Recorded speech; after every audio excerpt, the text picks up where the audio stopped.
Salve o Colégio Santa Maria, parabéns por tantos anos de esplendor da tua nobre história. Olá pessoal, estamos aqui para mais uma videoaula de História e agora falando aqui sobre, dando continuidade aí ao conteúdo. Estivemos falando na aula passada sobre a mineração no Brasil, agora a gente vai falar sobre o controle das minas, tá bom? Eu falei para vocês que o rei de Portugal tinha muito interesse em todo o ouro extraído aqui na costa brasileira, nas minas aqui do Brasil. E aí ele encontrou mais uma forma de controlar, além dos feitores, que eram as pessoas encarregadas pelo rei para controlar o trabalho dos escravos e fiscalizar toda a extração do ouro que era feita aqui no Brasil, ele ainda desenvolveu outra forma, que era a cobrança de impostos, tá bom? Veja bem, como diz aqui, a exploração nas minas era controlada por Portugal e tinha como objetivo arrecadar o máximo de riquezas possível aqui por meio dos impostos. Veja bem, para pagar menos impostos, muitas pessoas passavam a contrabandear, veja bem, o ouro, escondendo parte do metal encontrado com o objetivo de evitar o contrabando. A coroa portuguesa adotou medidas muito duras, exigindo, por exemplo, que todo o ouro extraído fosse registrado. E aí o que acontece? Essa daí foi a primeira forma. E o que ele fez? Todas as barras de ouro que eram extraídas aqui do território tinham que ter esse selo real, tá bom? E a numeração, essa numeração diria em qual mina foi encontrado, tá bom? O ouro. E outra coisa, a parte daquele ouro que tinha sido dado ao rei de Portugal como imposto. E outra coisa principal é que a quantidade do metal, o peso do metal, estava estampado em cada barra como essa. E aí o que acontece? Muitos escravos desviavam ainda assim uma parte do ouro, tá bom? Tentando talvez, quem sabe, comprar sua liberdade lá fora e aí poder viver uma vida fora daquele sofrimento de escravidão nas minas e ter uma chance de viver uma vida melhor lá fora. Então o que acontece? Eles começavam a esconder uma parte do ouro. O rei, como ficou sabendo disso, percebeu logo de cara que o trabalho dos feitores era eficiente, mas não estava dando conta de fiscalizar todo o trabalho escravo. Muitos escravos para poucas pessoas, digamos assim, controlar. Aí os impostos começaram a ficar mais severos, começaram a ficar mais pesados. Veja bem, conheça-se aqui alguns impostos cobrados pelo rei português na época da mineração. Por exemplo, um dos impostos cobrados era o quinto. O quinto já está dizendo o próprio nome, a quinta parte de todo o ouro extraído do território. Veja bem, o valor, que representava mais ou menos o quinto, 20%, de todo o ouro extraído aqui nas minas, deveria ser pago à coroa portuguesa. Se você tivesse 1 quilo de ouro, você tinha que tirar uma parte daquele ouro, a quinta parte, para enviar ao rei de Portugal. Isso aí era um imposto que você pagava.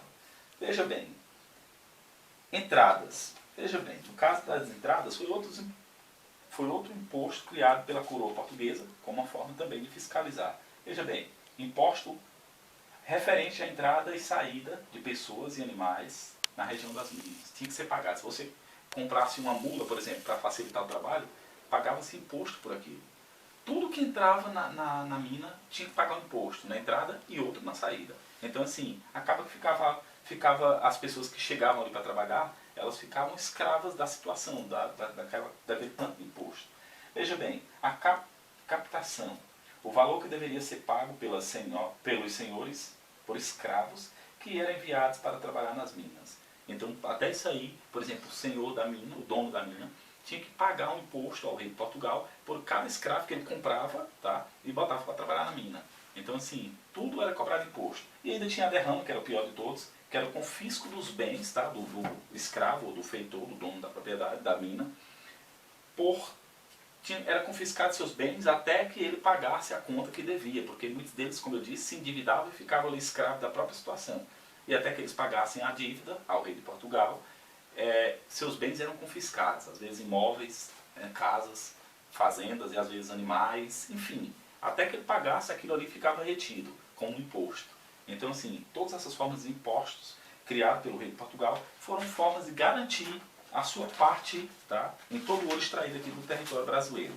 Veja bem, isso aí desagradou a todas as pessoas que trabalhavam aqui. Não só os senhores de terra, donos da mina até, mas também os comerciantes que dependiam disso para manter seus comércios, os escravos, enfim, pessoas livres até e pessoas escravas. Aí veja, grande quantidade de impostos e ameaças da derrama e as medidas de autoridades adotadas em Portugal geraram insatisfação na população de forma geral. Assim, em 1789, a parte da população livre de Minas Gerais se revoltou contra a coroa e lutou pela independência aqui no Brasil e para que fosse estabelecida uma república na região das Minas.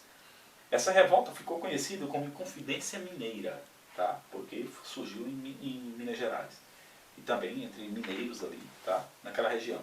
Entre as pessoas que participavam da organização dos movimentos estavam comerciantes, fazendeiros, militares e padres, até padres. Contudo, um dos participantes delatou os planos para a autoridade e a revolta não chegou a acontecer. Muitos rebeldes foram presos e exilados, tá? Expulsos do Brasil, por conta dessa revolta. E somente um deles foi, digamos assim, denunciado e ele, por si próprio, se auto-intitulou o líder do movimento, tá bom? Ele foi condenado, tá bom? E enforcado, e eu diria até decapitado.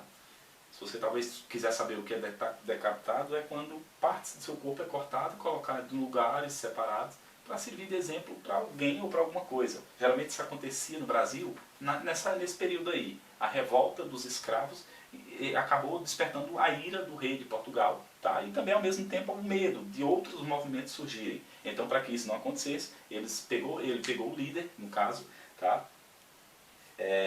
O líder da Inconfidência Mineira é Joaquim José da Silva Xavier, conhecido popularmente como Tiradentes. Ele se autoproclamou o líder do movimento, tá? E por essa razão, só ele foi morto e pendurado no mastro para servir de exemplo para os outros.